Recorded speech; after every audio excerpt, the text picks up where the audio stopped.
عیدین کی شرائط کیا نقل کیے گئے ہیں؟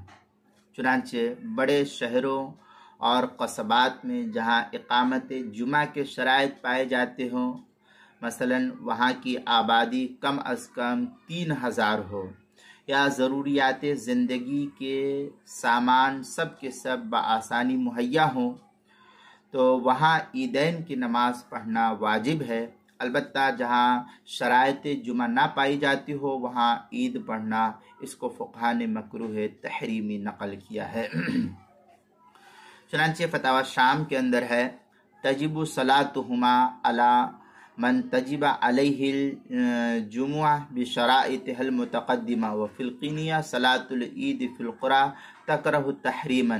اس طریقے کی عبارت جو ہے در مختار مع الشامی، جو زکریہ بک ڈپو دیوبند کا ہندی نسخہ ہے، اس کی تیسری جلد صفحہ 45 اور 46، امداد المفتیین اس کے صفحہ 407، کتاب المسائل پہلی جلد صفحہ 470 پر اس کو نقل کیا گیا ہے۔